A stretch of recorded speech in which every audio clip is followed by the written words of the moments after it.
about nonverbal communication. According to communication scholars Richmond, McCroskey, and Hickson, human communication is the process of one person stimulating meaning in the minds of another person or person by the means of verbal and nonverbal communication. A recent UCLA study found that 93% of communication effectiveness was determined by nonverbal communication. Elaborating further on that statistic, our communication that we use in everyday life, 7% is words that are used, 55% is from nonverbal communication, and 38% is from vocal quality, which is a concept of paralanguage, which is actually a concept of nonverbal communication.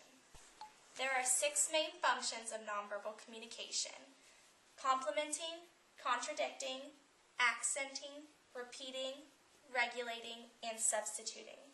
The first function of nonverbal communication being complementing.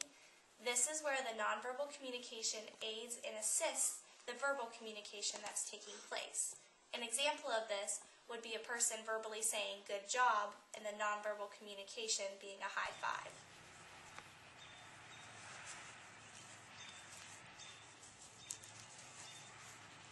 Good job, dude. The second function of nonverbal communication is contradicting. Contradicting is where the nonverbal communication goes against the verbal communication. An example of this is where a person would say, verbally, "you're correct," but however their nonverbal communication would be an eye roll. Dude, the sun rises in the west. No, it doesn't. It rises in the east. Dude, it rises in the west. It rises in the east. It's in the west, dude. Okay, dude, you're correct. The third function of nonverbal communication is accenting. Accenting is where the nonverbal communication emphasizes the verbal communication that just took place. An example of this is where a person needs consoled, and the verbal communication is "it's okay." The nonverbal communication would be a back rub. I can't believe we got hit by a car. Dude, it's okay, man. The fourth function of nonverbal communication is the concept of repeating. Repeating is where the nonverbal communication reiterates the verbal communication. An example of this would be a person who says, "give me 5 minutes," and holds up 5 fingers. Hey, Colton, your bath's ready. Give me 5 minutes. The fifth function of nonverbal communication is regulating. Regulating is where you use nonverbal communication to help direct the communication in the ways you want it to go. An example of this would be when you're having a conversation and you want somebody to be quiet, you'd hold your finger up to your mouth and say "shush." Dude, I saw this sweet video of this guy in Australia. He literally caught a deer with his bare hands. We're about to do that, alright? The deer usually come through this area. You just gotta be... Finally, the sixth function of nonverbal communication is substituting. Substituting is where you use the nonverbal communication in place of the verbal communication. An example of this would be waving at a person to come over rather than verbally saying "come over."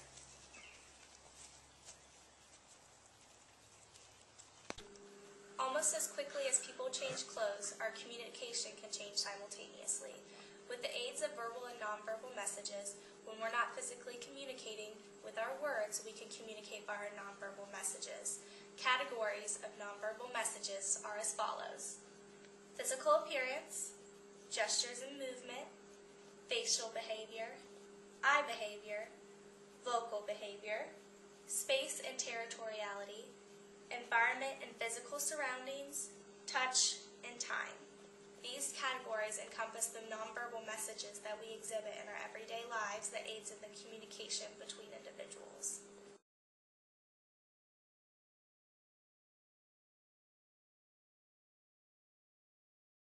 The first category of nonverbal messages is physical appearance.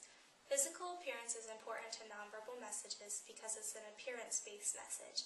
This means it's the first message that is received when communicating between individuals. It also has a strong influence on the willingness of people to communicate.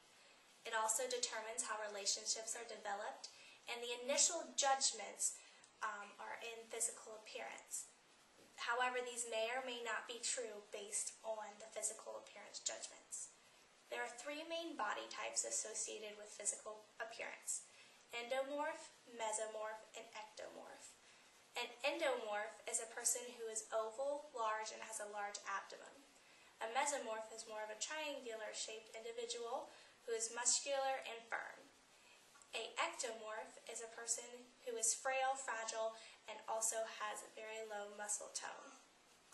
In the category of physical appearance, nonverbal messages are also conveyed through our artifacts. Artifacts are clothing or accessories adorned on a person that help communicate to other individuals about what we are about in our culture.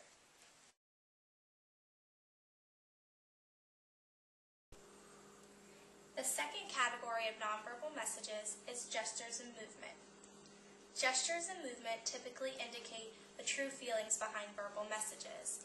In gestures and movement, there are typically 5 types of gestures and movement, the first being emblems. Emblems are speech-independent messages, which mean that they can exist without the use of verbal messages. An example of this would be the A-OK sign. The A-OK sign is culturally and socially driven in America, which means that it would be different response in a different country. The second type is illustrators. Illustrators are used to show size. An example of an illustrator would be a person saying, "I ate a hamburger this big." The gesture of the hands is showing the size. Next, the third one would be regulators. Regulators are back and forth interactions to help continue the conversation. An example of this would be a person doing a slow and repetitive head nod. This motion indicates that they understand what the verbal person is speaking and continuing that conversation. The fourth type is affect displays. Affect displays are responses to emotions and the strength of that emotion. An example of this would be when a person is very scared, their knees will start to shake, and their shaking is a response to their emotion of fear. The last one is adapters. Adapters are responses to stress or boredom. An example of this would be a person who is in class and they would be tapping a pen on their desk because they are bored with the lecture.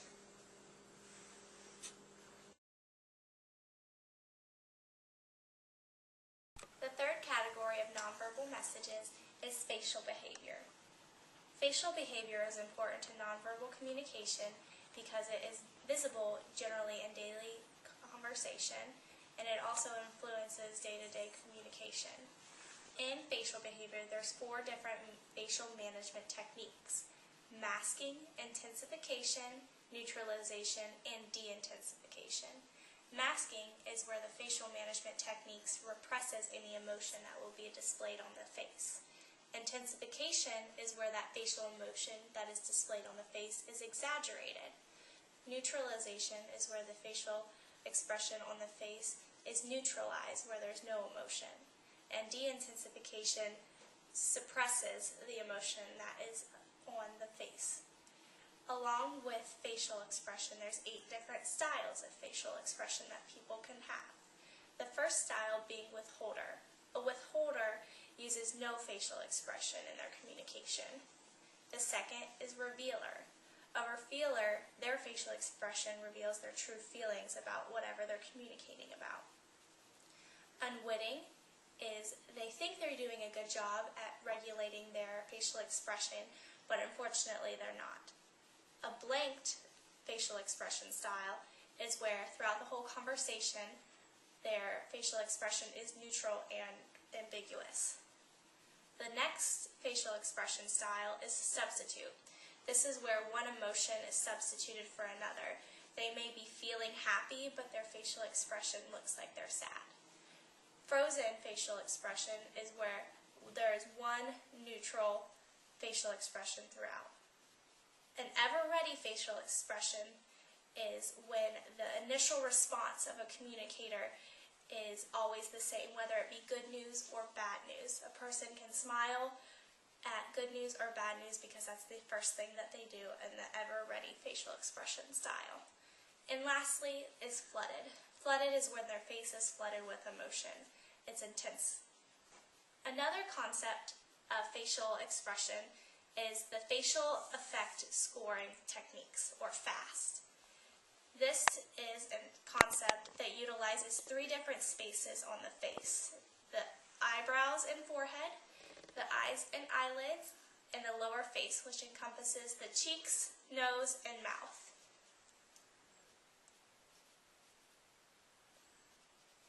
Done.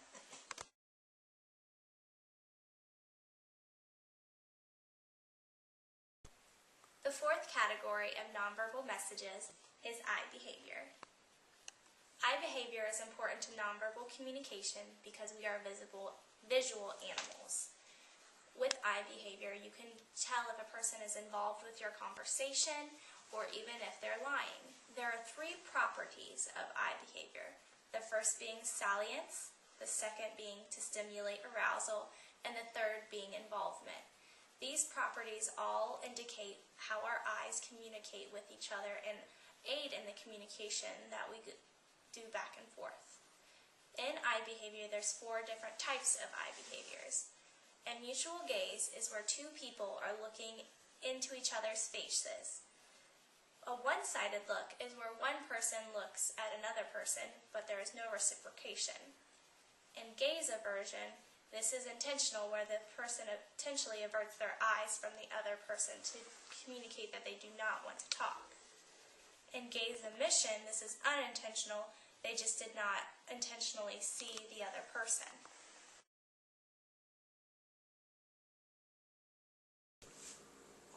The fifth category of nonverbal messages is vocal behavior. Vocal behavior encompasses a concept of paralanguage, which I discussed earlier in this video. Paralanguage is the study of the communication value of vocal behavior.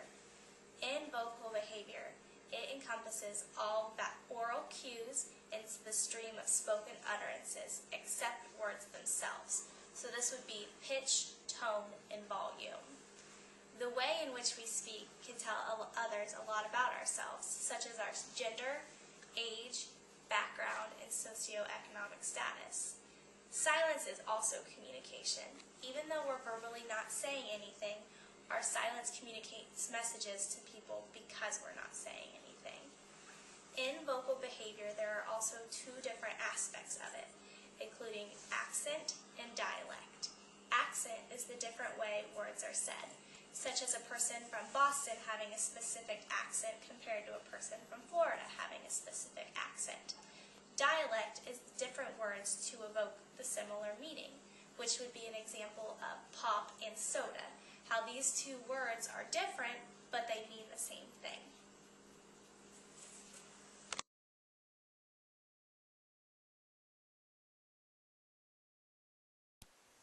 The sixth category of nonverbal messages is space and territoriality. Space can indicate our nonverbal messages because of the use of how we use that space. Proxemics is the study of communication and how we communicate in that space. In proxemic, there's 4 different types of measurements that indicate personal space. The first being intimate, your second is personal space. Personal space is 1.5 to 4 feet from your person. Social space is 4 feet to 12 feet from your person. And public space is 12 feet and beyond from your person. In the concept of space and territoriality, there are 6 categories of territories. The first being primary. Primary is the exclusive domain of its owner. An example of this would be your own personal bed. The second category of territory is secondary, which is not in constant control of the daily functioning of the owner. So an example of this would just be going to a restaurant and sitting at your favorite table. The third category of territoriality is public. Public is open to anybody. It's not under a specific control of a group or persons, and the example of this would be a parking space. The fourth is home.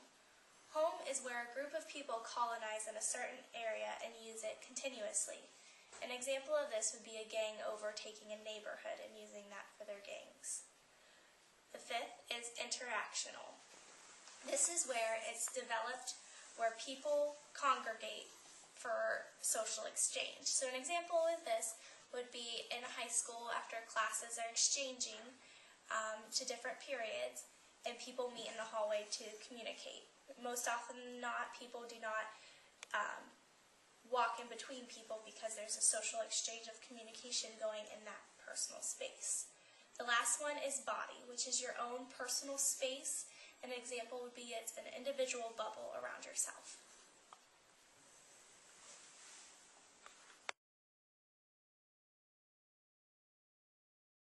The seventh category of nonverbal messages is environment and physical surroundings.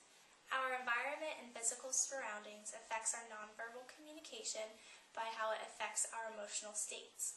Our emotional states are affected on 4 reasons. The first being the perceptual characteristics of our environment. This is how we perceive our surroundings. The second is architecture and environment. This is how buildings are designed to express feelings or impressions to those who see and use them. The third is spatial. Spatial is how we arrange our environment for the purpose of interaction. Lastly is environmental factors.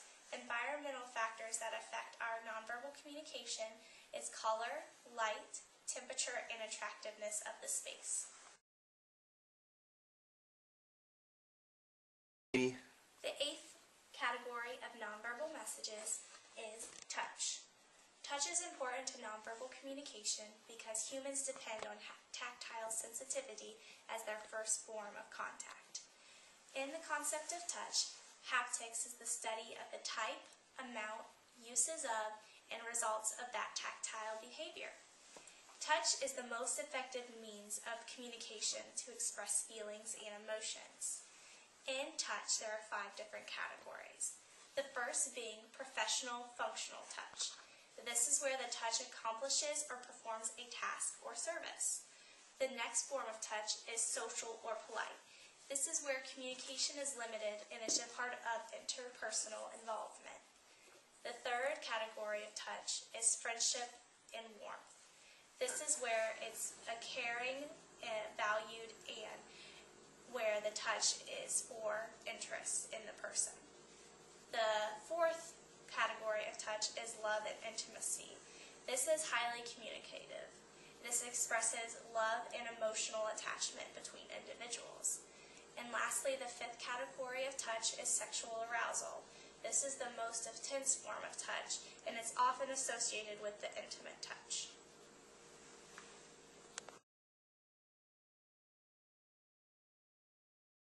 Finally, the ninth category of nonverbal messages is time. Time is associated with our nonverbal communication based on the time and duration of those nonverbal cues that take place. In time, there's a concept called chronamics. Chronamics is how we perceive, use, study, structure, interpret, and react to the messages of time. In the concept of time, there are also 7 different principles that elect our communication. The first being that time communicates our status to others. A person of high status has the choice of being early or late to meetings more than a person with lower status. The second is time expresses liking. A person is usually allotted more time to spend with another person if they like them. The amount of time spent with another person indicates their likeness. The third concept is physician-patient relationship. A physician who spends more time with a patient generally has more of a satisfied and healthier patient. The fourth category is cultural orientation. This is how cultures value time. The fifth category is personality and background. This is where type A and type B personalities react to time, whether they feel they need to be on time, early, or late to things. The sixth is a statement that 36 fast-paced cities also had high rates of heart disease. This statistic indicates that time also affects our health status. And lastly, time also teaches and allows us to learn timing. And this helps us to become better communicators.